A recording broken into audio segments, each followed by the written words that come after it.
ensaio de tração.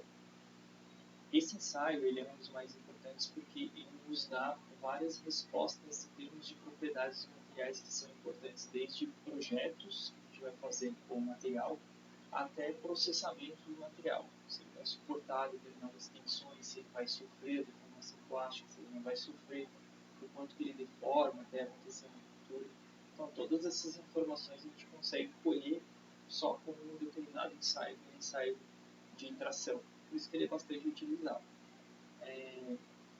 Então, neste contexto, né, o ensaio ele consiste em pegar um corpo de prova e aplicar uma tração, né? Então, lembrando que a força trativa é tentando separar o material, né, esticar o material de maneira uniaxial em um determinado eixo só, de forma constante e lenta até acontecer a ruptura. Então, ele é um ensaio considerado quase estático, né? Então, a gente aplica cargas crescentes aí até acontecer a ruptura de maneira bem lenta. Bom, então aqui uma explicação inicial de como funciona o ensaio de tração, né? O ensaio de tração ele consiste em ter um corpo de prova padrão, né, para aquele material que a gente está analisando. Então aqui está o corpo de prova. Ele é preso em duas garras, na parte superior e na parte inferior. E a gente vai olhar a norma, né, para aquele tipo de ensaio para ver a velocidade que essas garras vão se deslocar. Então, uma das garras ela vai geralmente a parte de baixo, né, que nesse esquema está mostrando a parte de cima, mas geralmente a parte de baixo, ela fica estática, segurando o corpo de prova, enquanto a garra superior ela se desloca a uma determinada velocidade constante. Qual que é a velocidade que ela se desloca? Né? Essa velocidade é geralmente lenta e está descrita em norma. Para metais, ela varia aí de 1 a 10 milímetros por minuto. Essa garra vai se deslocando a essa velocidade aqui, de maneira que ela vai esticando o nosso corpo de prova. Os dados que esse ensaio vai nos passar é a carga, a gente tem uma célula de carga aqui, tem escrito em inglês, né, load cell, uma célula de carga aqui em cima que vai medindo o quanto de força está sendo aplicado nessa garra para manter esse movimento constante. E aqui a gente tem um extensômetro, que é um sensor, na verdade, que está medindo o quanto esse material vai se alongando aqui à medida que a carga vai sendo aplicada. Então tem duas fontes de informações nesse ensaio. Primeiro, a célula de carga aqui vai nos passar a carga que está sendo aplicada para esticar esse material em um movimento constante, né, para essa garra manter esse movimento constante aqui para cima. E a célula de carga, o extensômetro aqui, que é o sensor que vai medir um alongamento, é o quanto que o material está alongando durante o ensaio. Esse é um ensaio destrutivo, né? Então o corpo de prova começa nessa situação e vai até acontecer a ruptura do ensaio. Nesse esquema mostrado aqui, a gente tem um padrão do corpo de prova em termos de dimensões.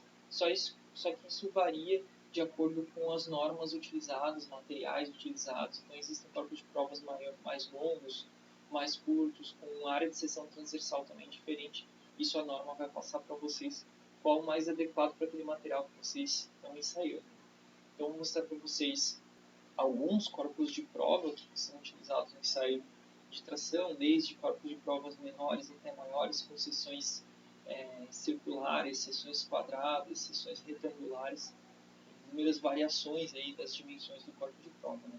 Então, as medidas de tensão são feitas por uma célula de carga, geralmente ela fica na posição superior aqui da máquina universal de ensaios. A gente tem as garras que vão prender o corpo de prova, e a deformação é medida com um extensômetro. Né? O extensômetro ele pode ser acoplado na amostra, como sendo um sensor, né, que vai ser colocado no próprio corpo de prova, ou pode ser feito via câmeras também. Né? Hoje a gente tem sistemas que medem essa deformação, esse alongamento, através de câmeras. Né? Então aqui temos um sistema um pouco mais moderno, né, de ensaio de tração, uma máquina, essa aqui é uma máquina universal.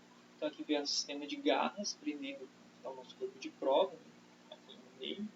Tem os sistemas de garra prendendo o nosso corpo de prova embaixo, aqui em cima, são garras pneumáticas, como a gente consegue ver aqui através desse tubo aqui, né? Então ele prende com uma determinada pretensão nosso corpo de prova. Aqui a gente tem a câmera, né? Isso aqui é um vídeo extensômetro. Ele vai medir o alongamento através da distância entre esses dois pontos aqui que estão direcionados para o nosso corpo de prova. o ensaio começa, essas garras vão começar a se deslocar. Uma das garras vai começar a se deslocar para cima enquanto a outra fica estática aqui. E aqui em cima a gente tem uma célula de carga que vai medindo então a força que está sendo medida, que está sendo feita para esticar esse corpo de prova em função do alongamento que o nosso extensômetro aqui está medindo e vai passar para o nosso centro de dados, né? Então, nossa análise de dados. Então, nossa resposta em termos de ensaio vai ser força em função do alongamento. Então, aqui tem um esqueminha mostrando o que seria a resposta do ensaio, né? Então, a carga que está sendo a força que está sendo aplicada aqui em kN, em função do alongamento do corpo de prova. Então, esses dados que vêm do extensômetro ou do vídeo extensômetro, depende do acessório que vocês têm na máquina, pode ser através de vídeo ou sensor. E esses dados aqui vêm da célula de carga.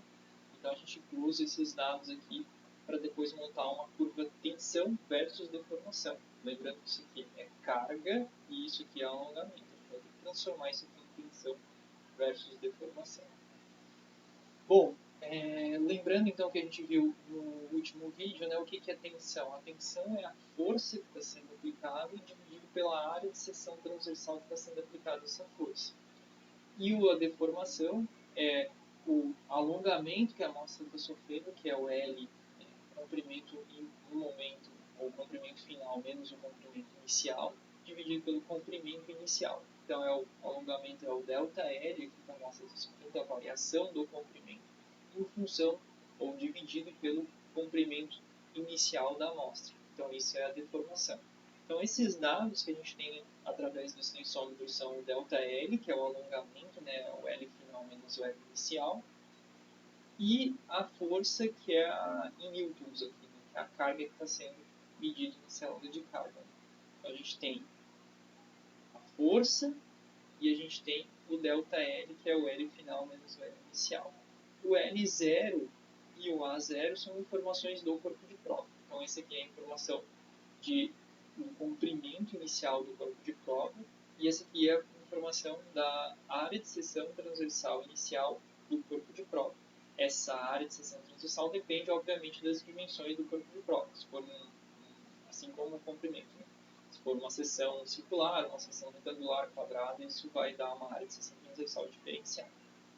Compilando, então, ou fazendo essa transformação de dados de força para tensão e de alongamento para deformação, a gente tem um gráfico chamado de tensão-deformação, que vai mostrar todo o comportamento do material durante um ensaio de tração. O gráfico está ilustrado por essa linha aqui em cinza, né? Então começa que a tensão aumenta bastante com pequenos níveis de deformação. Depois essa tensão aqui ela vai se estabilizando, a deformação vai aumentando até acontecer a ruptura do material. Né? Então a gente tem aqui o material, o corpo de prova no estado inicial, ele vai se alongando cada vez mais. Aqui vai acontecendo um ponto de fricção, aqui, que é um pescoçamento, a gente vai falar um pouquinho sobre isso, vou mostrar também alguns vídeos sobre isso. Esse pescoçamento vai ficando cada vez mais fino até que vai acontecer a ruptura de material. Esse gráfico aqui é um gráfico típico de um material que tem um comportamento dúctil, né? Então ele consegue deformar bastante até acontecer a ruptura. Então é um tipo de material, por exemplo, um aço, um baixo teor de carbono, que tem um comportamento de alta rigidez no início, depois ele tem um comportamento que consegue deformar bastante, um tipo de comportamento de material metálico, esse gráfico aqui. Bom, através desse gráfico, a gente consegue colher várias propriedades dos materiais. As propriedades desde tensão máxima, né, limite de resistência máxima, limite de ruptura do material, tensão de escoamento, módulo de elasticidade, ductilidade do material, quanto que ele deforma, tenacidade e resiliência, são algumas informações que a gente consegue colher através desse gráfico, tensão versus deformação. Então, a primeira coisa que eu gostaria nesse vídeo é explicar para vocês como que esse gráfico é montado, como que o ensaio é feito, como que esse gráfico é montado. E daí depois a gente vai falar um pouco sobre cada uma dessas constantes, como medir cada uma dessas constantes dentro do material. Importante também observar que, dependendo do comportamento do material, os gráficos têm um formato um pouco diferenciado. Então, como eu comentei com vocês, né, o gráfico de metais, geralmente ele tem uma determinada deformação até acontecer a ruptura. Então, o formato, a geometria, o shape do gráfico é mais ou menos similar a esse aqui.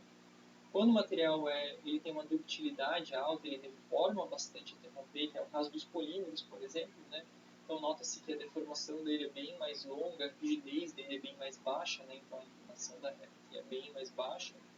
Então, o gráfico tipo de um polímero de elastômero tem esse comportamento aqui de aumentar uma rigidez inicial maior, depois vai diminuindo essa rigidez, alonga também bastante até acontecer a ruptura.